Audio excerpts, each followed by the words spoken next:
Hello students, welcome to আমগুনি channel. আমি আবারও তোমাদের মাঝে নিয়ে আসলাম আরেকটি নতুন ক্লাস নিয়ে।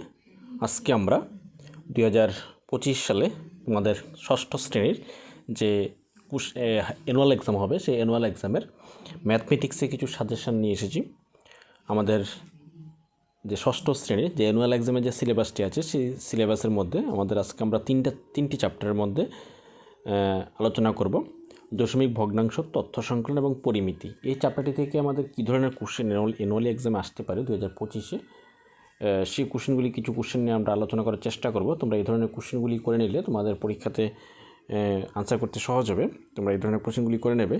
আমরা তিনটি চ্যাপ্টার থেকে যে কোশ্চেনগুলি সব মোস্ট কমন কোশ্চেন, সেগুলি কোশ্চেনগুলি আমরা তোমাদের সামনে তুলে ধরবো আজকে। তোমরা এই কোশ্চেনগুলি অবশ্যই করার চেষ্টা করবে। তো তোমাদের এই ভিডিওগুলি কেমন লাগে কমেন্টে জানাবে, এবং ভালো লাগলে বেশি বেশি করে লাইক এবং শেয়ার করে দেবে, এবং কেমন লাগছে কমেন্টে জানাতে ভুলবে না। তো চলো শুরু করতে চাচ্ছি। আজকে আমাদের প্রথমেই দশমিক ভগ্নাংশ থেকে যে সমস্ত কোশ্চেনগুলি আমরা রেখেছি, তো যদি তোমাদের এই সাজেশনগুলি এছাড়াও তোমরা যদি সমস্ত কোশ্চেনগুলি করতে পারো তো তোমাদের জন্য অনেকটাই ভালো হবে। তারপরে তোমরা যারা ম্যাথে কিছু দুর্বলতা আছে, তোমাদের ম্যাথ করতে সমস্যা হয়, তাদের জন্য আমরা এই কোশ্চেনটি তুলে ধরা। তোমরা এই কোশ্চেনটি দেখার চেষ্টা করবে। তো প্রথমে আমাদের এখানে 4.8, 2.25 এবং 0.893কে সদৃশ্য দশমিক ভগ্নাংশে পরিণত করো। এগুলি একটি অসদৃশ্য দশমিক ভগ্নাংশ সদৃশ্য ভগ্নাংশে প্রকাশ করতে হবে। সদৃশ্য ভগ্নাংশ মানে হলো আমাদের দশমিকের পরের ডিজিটগুলি সমান সংখ্যক ডিজিট থাকতে হবে। যেমন আমাদের লাস্ট যে ভগ্নাংশটা 3টা ডিজিট আছে, তাহলে বাকি যে 2টা দশমিক ভগ্নাংশ আছে সেই দশমিক ভগ্নাংশগুলিরও লাস্টে 3টা ডিজিট রাখতে হবে। তাহলে 0 দিয়ে 3টা ডিজিট করতে হবে। যেমন আমাদের প্রথমে 4.8কে লিখতে হবে 4.800, তারপরে 2.25কে লিখতে হবে 2.250, আর তারপরে 3 নাম্বারটা 0.893 থাকবে। নেক্সট কোন ভগ্নাংশটি অপেক্ষাকৃত বড় লিখতে হবে। তারপরে আছে মানের ঊর্ধ্বক্রম অনুসারে সাজাও, অর্থাৎ ছোট থেকে বড় সাজাতে হবে। তারপরে দেওয়া আছে একটি মিটারকে কিলোমিটারে প্রকাশ করতে হবে। তারপরে 5 পয়সাকে টাকায় প্রকাশ করতে হবে দশমিকে নিয়ে। 2 মিটার 45 সেন্টিমিটারকে মিটারে প্রকাশ, 93 মিলিমিটারকে সেন্টিমিটারে প্রকাশ, 0.68 এবং 0.54 যোগ করতে হবে। তারপর আরেকটি যোগ অঙ্ক দেওয়া হয়েছে। তারপরে 8 নম্বর, 2006 সালের জুন মাসে দিল্লির সর্বোচ্চ তাপমাত্রা ছিল 37.8 ডিগ্রি সি। 2010 সালের জুন মাসে দিল্লির সর্বোচ্চ তাপমাত্রা 3.6 ডিগ্রি সেন্টিগ্রেড বৃদ্ধি পেলে 2010 সালের জুন মাসে দিল্লির সর্বোচ্চ তাপমাত্রা কত ছিল, এটা বার করতে হবে।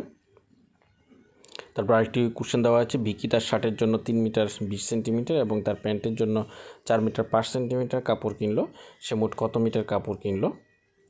নেক্সট আমাদের কিছু শূন্যস্থান পূরণ দেওয়া হয়েছে। তারপরে দুটো ওয়ার্ড প্রবলেম দেওয়া হয়েছে, সেগুলি তোমরা করবে। এ ধরনের কোশ্চেনগুলি কিন্তু তোমাদের বিভিন্ন প্রিভিয়াস ইয়ারের বিভিন্ন যে কোশ্চেনগুলি আছে তোমরা দেখে নিলে বুঝতে পারবে। এ ধরনের কোশ্চেনগুলি কিন্তু তোমাদের পরীক্ষাতে আসে। নেক্সট আমাদের আরও কিছু ওয়ার্ড প্রবলেম, এই ওয়ার্ড প্রবলেমটি করবে তোমাদের। এগুলি টেক্সট বুকের মধ্যে দেওয়া আছে ওয়ার্ড প্রবলেমগুলি, অনুশীলনীর মধ্যে তোমাদের কোশ্চেনগুলি দেওয়া আছে। নেক্সট আমাদের কিছু বিয়োগ অঙ্ক দেওয়া হয়েছে। 18.5 থেকে 6.79 বিয়োগ করতে হবে। 24.5 ডিগ্রি সেন্টিগ্রেড থেকে 19.2 ডিগ্রি সেন্টিগ্রেড বিয়োগ করতে হবে। তারপরে 250 মিটার থেকে 202.54 মিটার। তারপরে একটি বস্তায় 25 কেজি চাল আছে, আবার অপর বস্তায় 20 কেজি 800 গ্রাম চাল আছে। প্রথম বস্তায় কী পরিমাণ বেশি চাল আছে বার করতে হবে। দুটি পাত্রে গরম জল আছে, একটি পাত্রের জলের তাপমাত্রা 211.8 ডিগ্রি ফারেনহাইট এবং অপর পাত্রের জলের তাপমাত্রা 208.6 ডিগ্রি ফারেনহাইট। দুটি পাত্রের জলের উষ্ণতার পার্থক্য কত, অর্থাৎ এগুলি বিয়োগ করে নিতে হবে। এই হলো আমাদের দশমিক ভগ্নাংশ থেকে কোশ্চেন কিছু তুলে ধরার চেষ্টা করলাম, তোমরা এগুলি করে নেবে। নেক্সট আমাদের পরিমিতি থেকে প্রথমেই কিছু চিত্র দেওয়া আছে, চিত্রগুলির পরিসীমা বার করতে হবে। অর্থাৎ সমস্ত সাইডগুলি অর্থাৎ বাহুগুলি যেগুলি আছে বাহুগুলি যোগ করে দিলেই আমাদের এখান থেকে পরিসীমা বেরিয়ে আসবে। তারপর আয়তক্ষেত্র এবং বর্গক্ষেত্রের সূত্রটি শিখতে হবে তোমাদের। ফার্স্ট আমাদের এই সূত্রগুলি না জানা থাকলে আমাদের অঙ্ক করতে সমস্যা হবে, তাই আয়তক্ষেত্র বর্গক্ষেত্রের পরিসীমার সূত্র, ক্ষেত্রফলের সূত্র, এগুলি কিন্তু আমাদের অবশ্যই করতে হবে, এবং এগুলি দিয়ে 1 মার্কসের কোশ্চেনও কিন্তু আসতে পারে। যেমন 3 নম্বর একটা কোশ্চেন দিয়েছি আমরা সমবাহু ত্রিভুজের পরিসীমা 3 × হবে, এখানে 3 একটি বাহুর দৈর্ঘ্য হবে। পরবর্তীতে একটি বর্গাকার পার্কের প্রতি বাহুর দৈর্ঘ্য 70 মিটার। রাহেনা পার্কটির চারদিকে 3 বার হাঁটে, সে মোট কতটুকু হাঁটলো? 4 নম্বর একটি বর্গক্ষেত্রের পরিসীমা 24 মিটার হলে বাহুর দৈর্ঘ্য কত? একটি বর্গাকার পার্কের বাহুর দৈর্ঘ্য 25 মিটার এবং চারদিকে বেড়া দিতে মোট কত খরচ হবে যদি প্রতি মিটার বেড়ার দাম 20 টাকা হয়? 6 নম্বর একটি ত্রিভুজের পরিসীমা 36 সেমি, ত্রিভুজের দুটি বাহুর দৈর্ঘ্য 12 সেমি ও 14 সেমি হলে তৃতীয় বাহুর দৈর্ঘ্য কত? তারপর আয়তক্ষেত্রের ও বর্গক্ষেত্রের ক্ষেত্রফলের সূত্র আমরা প্রথমেই বলেছিলাম। আয়তক্ষেত্র এবং বর্গক্ষেত্রের ক্ষেত্রফলের সূত্রগুলি আমাদের শিখতে হবে। পরবর্তীতে আমাদের আরও কিছু কোশ্চেন দেওয়া হয়েছে, এগুলি তোমাদের টেক্সট বুক থেকে তোমরা করে নিতে পারো। নেক্সট আমাদের তথ্য সংকলন থেকে কিছু একটি লুডুর চকা 30 বার নিক্ষেপ করার ফলে যে আনসারগুলি এসেছে সেই আনসারগুলি দেওয়া হয়েছে। এখান থেকে একটি টালির মার্ক প্রস্তুত করতে হবে ছকের সাহায্যে, এবং নিচে কিছু কোশ্চেন দেওয়া হয়েছে, কোশ্চেনগুলিও আনসার করতে হবে তোমাদের। টালির মার্ক ছকের সাহায্যে যে টালির মার্কটা আমরা প্রস্তুত করবো সেখান থেকে আমাদের এই কোশ্চেনগুলি আনসারগুলি আমাদের বের করে নিতে হবে। পরবর্তীতে কিছু ট্রাক্টরের সংখ্যা দেওয়া হয়েছে, একটি ট্রাক্টর সমান 1 ধরতে হবে, মানে একটি চিত্রকে আমাদের একটি ট্রাক্টর ধরতে হবে। বিভিন্ন এলাকার নাম দেওয়া হয়েছে, কোন কোন এলাকায় কতটি ট্রাক্টর আছে দেওয়া হয়েছে।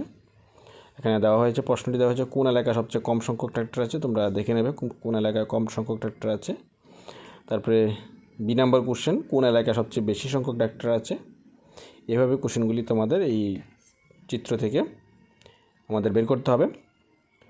তারপরে কিছু ছাত্রীদের চিত্র দেওয়া হয়েছে, একজন ছাত্রী সমান 4জন ছাত্রী ধরতে হবে, মানে একটি চিত্রকে আমাদের 4জন ধরতে হবে। এখানে ক্লাস দেওয়া হয়েছে 1 2 3 এবং 6 8 পর্যন্ত দেওয়া হয়েছে। এখানে তারপর কিছু কোশ্চেন দেওয়া হয়েছে, সেই কোশ্চেনগুলি এই চিত্রগুলি থেকে আমাদের করতে হবে। এই হলো আমাদের তথ্য সংকলন। তা আমরা আজকে 3টি চ্যাপ্টার দিয়েছি এখানে, দশমিক ভগ্নাংশ, তথ্য সংকলন এবং পরিমিতি, 3টি চ্যাপ্টার থেকে আমাদের কোশ্চেনগুলি তুলে ধরেছি। পরবর্তীতে আমরা বাকি আরও 4টি চ্যাপ্টার রয়ে গেছে, সেই 4টি চ্যাপ্টার থেকে আমরা পরবর্তী ভিডিওতে আমরা সেগুলি নিয়ে আসব। তোমাদের কোশ্চেনগুলি কেমন হয়, তোমরা কীভাবে আনসার করতে পারছো কি না, তোমরা অবশ্যই কমেন্টে জানাবে।